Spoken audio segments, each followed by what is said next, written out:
Welcome to our pre-Thanksgiving JagTV episode. And despite the name, we're actually not talking about Thanksgiving in this episode. I mean, technically we will later, and we are now, but this episode is mostly a recap of the events that happened in the previous 2 weeks and some upcoming stuff, too. You know, 2 weeks ago that election happened. Yeah. Yeah, it was a shame. So let's ignore the results of the national election, and let's talk about the results of the Oregon election, because that'll affect us Oregonians significantly. Measure 94, which would have eliminated mandatory retirement ages for state judges, failed. Measure 95, which would have allowed public universities to invest in equities, passed.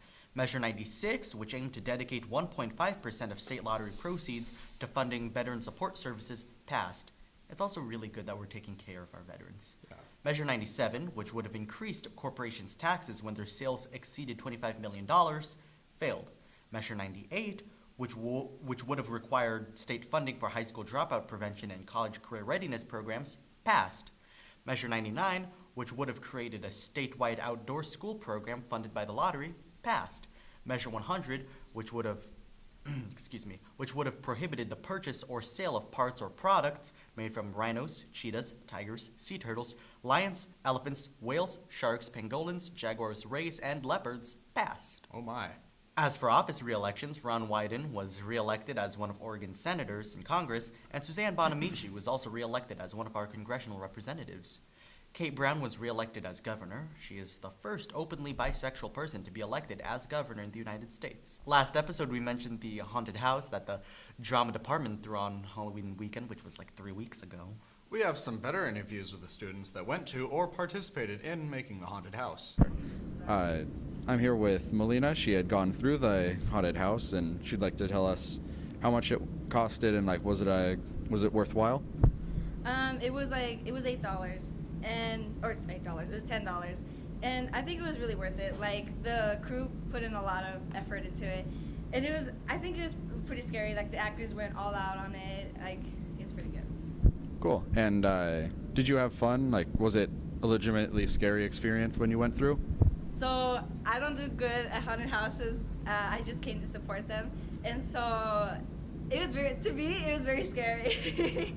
And there was a lot of scary rooms. There was this one room where there was dots all around, and there was a person in there with like a black suit and all dots, and that one just scared me a lot. That was pretty scary. All right, thank you for your time, Melina. Department, there's a lot more people joining the tech, theater, and the drama department in general. Good job. They're also very, very excited for their upcoming plans with the play Annie. Now here's some interviews we have talking about the play. We are here with Kai as well, interviewing the drama department. What does the drama department have planned for the future?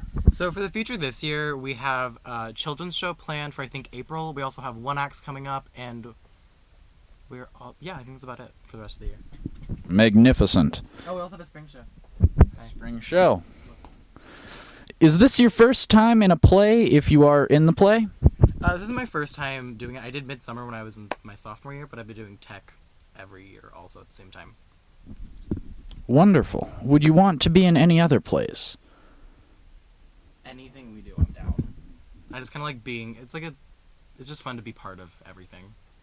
It's like a family. Great. Oh, that was so bad. Hey, speaking of performances, wasn't there some weird open-to-all microphone thing the other night? Yeah, you know, now that you say that, I think there was an open mic last Friday. You performed there. Yeah. And I performed there, right? Yeah. Yeah. Yeah. It's all coming back to me. You were there.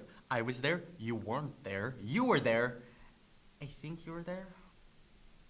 No, I think so. Open mic was hosted by our very own Jacob McKee. All proceeds by the snacks that were sold and bought there go to the Oregon Food Bank. And, you know, it's always fun to have an open mic where you can go perform and do anything, whether it be reading a literature, a story you wrote, a performance like music. They were really good. You know, I've got footage from one of the performances from the event. Let's roll it. It's mine.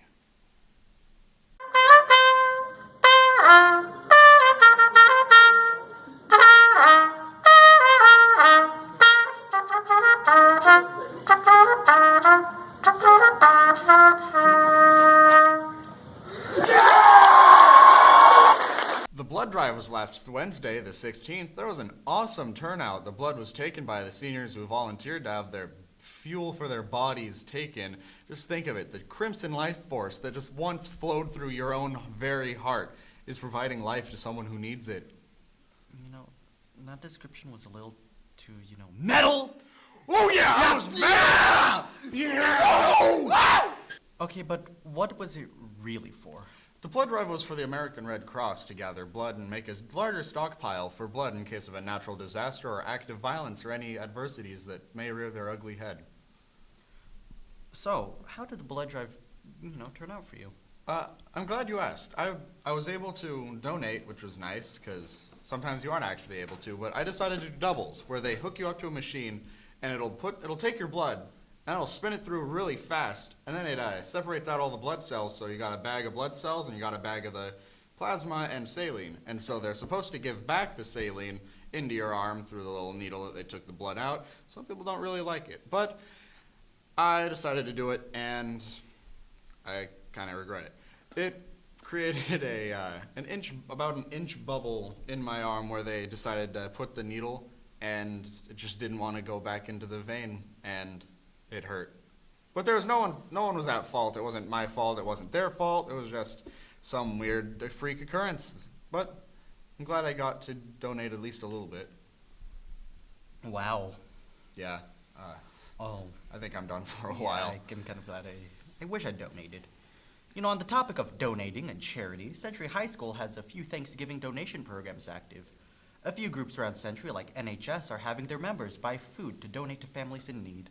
Aside from donating food, there are also a lot of women who need feminine care, such as pads or tampons.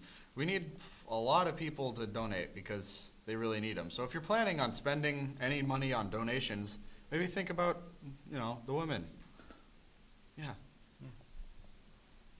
Well, call me a turkey and pardon me. That's all the time we have for this episode. Tune in next time for hopefully more excellent news and even better jokes. Because Enzo can't make up a joke to save his life.